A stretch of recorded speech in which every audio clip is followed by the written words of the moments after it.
Welcome to today's lecture in this series on Nazi Germany. Today we are going to examine Nazi economic policy and consider whether or not the Nazi Party improved the lives of workers. In the first section, we will examine the two different economic plans before the outbreak of World War II, the New Plan of 1934 to 1936 and the Fourier Plan from 1936 to 1939. We will then examine the concept of total war. This was the economic policy during World War II, and consider the impact this had on the morale of ordinary people. Then we will examine the role of the DAF, or the Labour Front. This organization introduced different schemes to incentivize the workers and consider whether they had a positive impact on the lives of workers. Finally, we will evaluate the extent to which the lives of workers improved under the Nazi regime. The Nazi Party were able to gather mass support due to their simple promise to provide the German people with work and bread at a time when unemployment had peaked at 6 million people following the Great Depression. Therefore, it is no surprise that the Nazi Party's main economic aim was to create jobs and so reduce unemployment. A second aim was to prepare Germany for war through an extensive rearmament and conscription program. Linked to this was the third aim of autarky or self-sufficiency. This was based on the understanding that Germany had to provide their own food and resources in order to avoid the devastating impact of a trade embargo.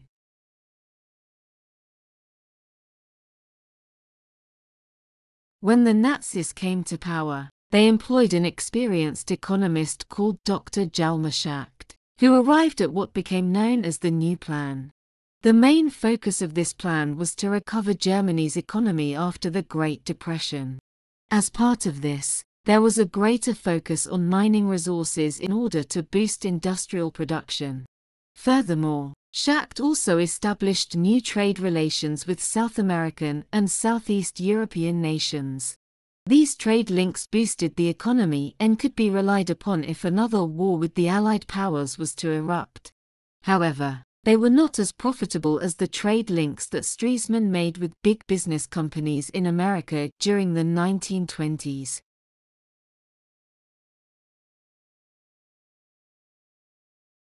Part of the new plan was the creation of public work schemes, which were huge building projects that would improve Germany's infrastructure. For example, the Nazi Party invested in the building of Autobahns, huge motorways, which connected the big industrial cities. By 1938, they had built 3,800 kilometers of Autobahn. Furthermore, the Nazis also invested heavily in schools and hospitals. By doing this, they were improving the quality of life for ordinary German people and they were modernizing the country. This is because the scheme made the country's infrastructure stronger and this in turn improved industrial productivity.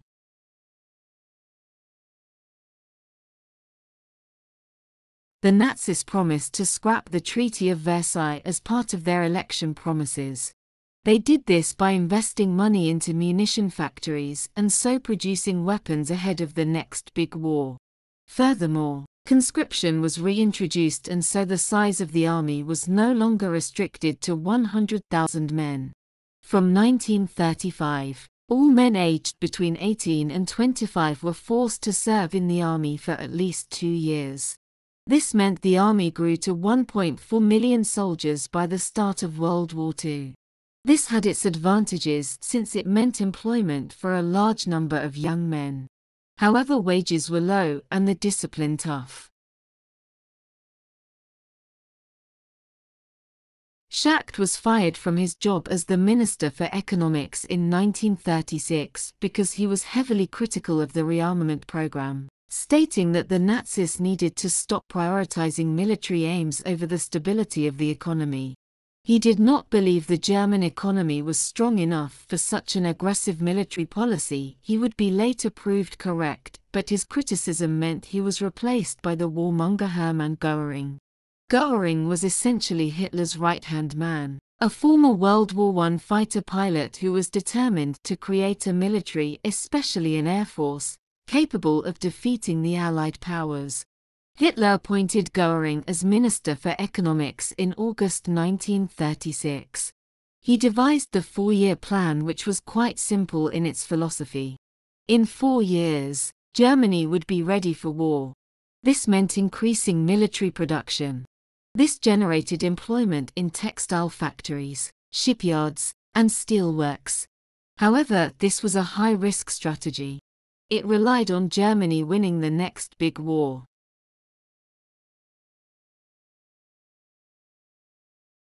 A fundamental part of Göring's 4-year plan was autarky or self-sufficiency.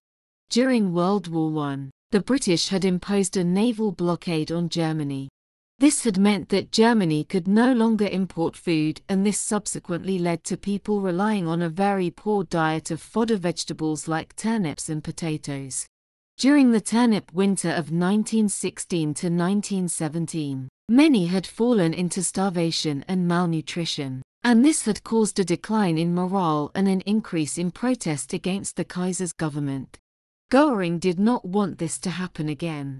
Therefore, he increased food production, especially grain production, in order to stockpile ahead of the war. He also employed scientists to create artificial goods that would substitute for natural ingredients that could not be grown in Germany. For example, pulped wood was used to create a substitute for cotton for clothing, and acorns were used as a substitute for coffee beans. In a speech, he famously said, "Would you rather have butter or guns? Shall we bring in lard or iron? I tell you, guns make us powerful. Butter only makes us fat." This was of course coming from a man whose waistline had grown so large he could not fit into the cockpit of the fighter pilots that he was building. This is a satirical cartoon created by a German artist called Helmut Hersfeld. He was a political opponent to the Nazi regime who was born and raised in Berlin and had joined the Communist Party. He used artwork like this to show resistance to the regime.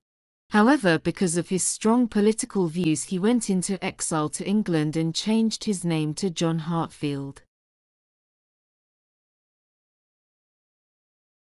You can see in this unique piece of resistance art that the family are eating weapons, including a baby in a pram and even the family dog.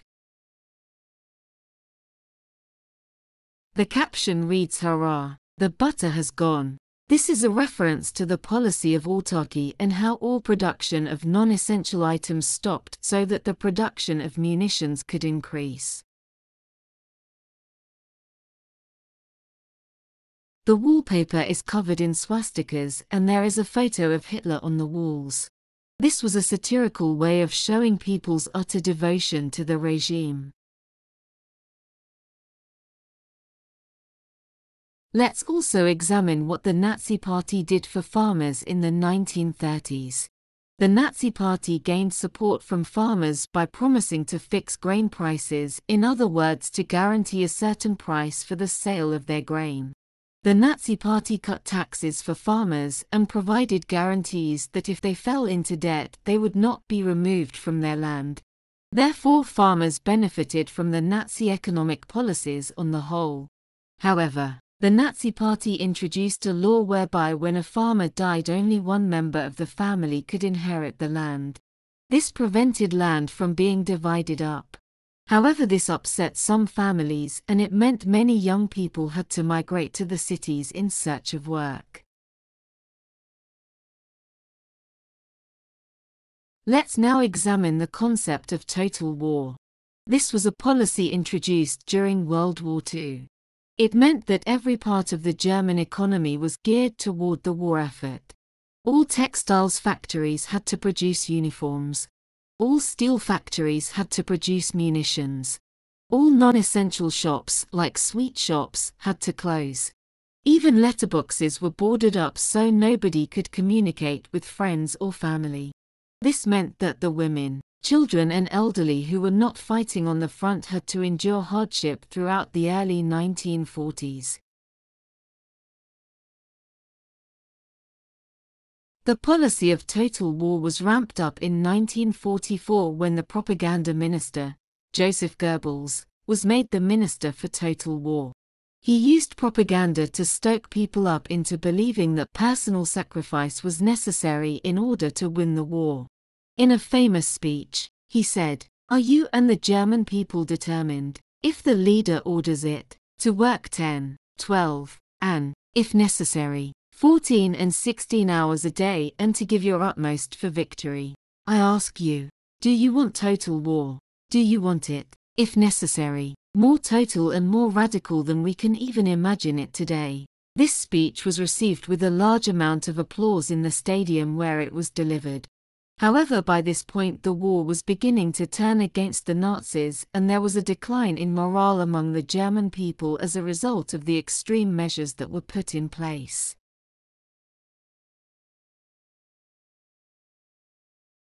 During World War II, rationing was necessary since the majority of food produced was sent to the soldiers on the front line. This meant there were severe food shortages for civilians left behind. For example, each person was allowed 1 egg a week and every family was rationed to hot water for a bath only once a week. Products like toilet roll were in short supply, so people used imaginative solutions like wood pulp. From 1942 onwards, Germany suffered from aerial bombing as the Allied powers gained access to airspace over Germany. This impacted northern industrial cities especially, such as Hamburg, Dresden and Berlin. Electricity and water pipes were cut off from houses and buildings were destroyed. There were floods and gas explosions. People were forced to evacuate and become refugees. This had a terrible impact since the northern industrial cities were the powerhouse of the German economy and war effort. Their destruction meant the total collapse of the German economy and defeat in World War II. Let's now examine the different government schemes put in place to incentivize workers. These were all run by the DAF or Labour Front, which was a Nazi-run organization that was supposedly designed to advocate for workers. Since the Nazi Party had closed all trade unions, the DAF was supposed to represent workers, but instead it ran a number of schemes that operated as Nazi propaganda. The most famous scheme was called Strength Through Joy. On the surface, this was a reward scheme, whereby loyal and hard-working families earned rewards, such as cinema tickets, camping holidays, and even cruise ships. However, this was also a subtle form of propaganda. The films would all carry a Nazi message, such as anti-Semitic film The Poisonous Mushroom, and the camping trips were designed to promote traditional recreational activities and the beautiful German landscape. The scheme helped to foster greater loyalty for the Nazi regime. For many who lived in poor urban areas, it did have benefits, as it gave them an opportunity to do leisure activities that they would otherwise not be able to afford. The Beauty of Labor was a similar scheme. It was a Nazi propaganda initiative that glorified manual work. Through art, media, and exhibitions, it idealized physical labor as noble and essential, celebrating the workers' contribution to the nation. However, it also made practical changes to make the work environment safer and more pleasant. For example, it introduced better lighting, new toilet facilities, and safety equipment. It also ran incentives whereby workers could build leisure facilities, like canteens and swimming pools. However, the workers would often have to give up their spare time to build these without additional pay.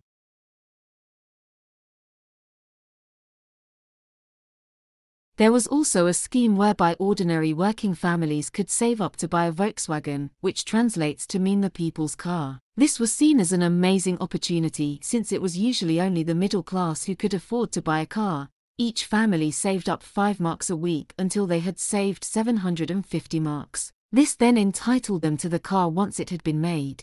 However, the scheme turned out to be a scam. The money was collected from ordinary families, but the Volkswagen factories were converted into munition factories in order to create weapons. It is said that not a single person received their Volkswagen. This is a poster to advertise the Volkswagen. The caption reads "Your Strength Through Joy car," linking the scheme to buy a Volkswagen directly to the Strength Through Joy scheme that gives away free holidays. This was to promote internal tourism in Germany and to give young people middle-class aspirations.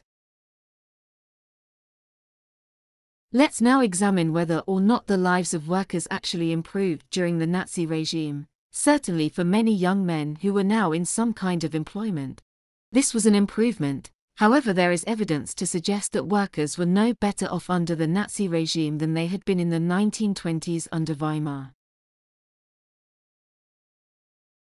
In 1939, the Nazi Party boasted that they had eradicated unemployment. Certainly they managed to radically reduce unemployment due to the various schemes. However, the statement masks a number of citizens who were removed from the employment register. All women, and all members of ethnic minority groups like Jews and Slavs were not included on the register. This is called invisible unemployment. When you consider that women were removed from all government jobs, and employers were heavily encouraged to sack their female employees, then the statistic of unemployed women alone would be quite significant. This shows that the Nazi economic policies did not benefit all members of German society.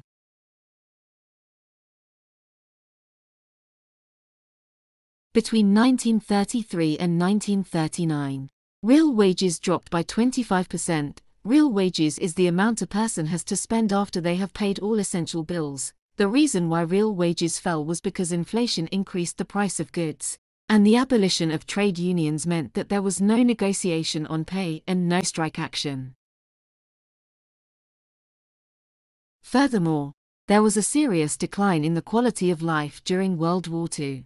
Due to rationing, aerial bombing and the closure of non-essential businesses, this meant those working in the service and hospitality sector, such as shopkeepers and restaurant owners, went out of business. Furthermore, those workers who were not drafted into the army were working excruciatingly long hours for low wages as they contributed to the war effort. Therefore, it is fair to say the lives of ordinary workers significantly declined during World War II.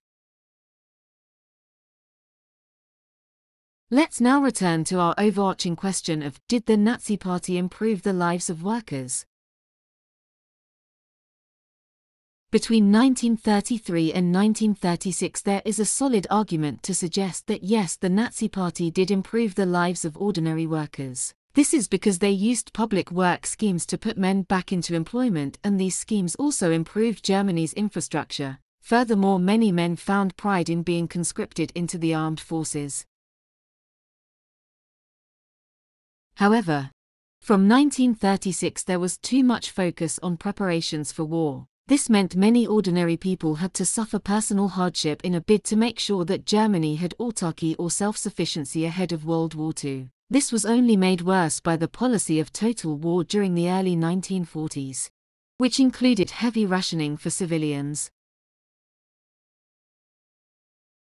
Finally, there was some benefits to being loyal to the Nazi regime. Some working-class families had the opportunity to go on holiday or experience leisure activities such as cinema trips. However, those who paid into a scheme for a Volkswagen found that their money was spent on weapons, and not on car manufacturing.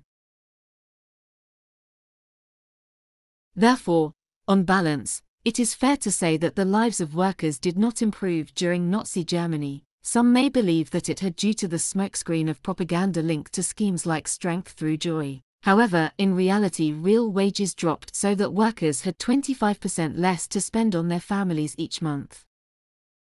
Thank you for watching. Tune into my other videos in this series to learn about how life changed for different social groups under the Nazi regime.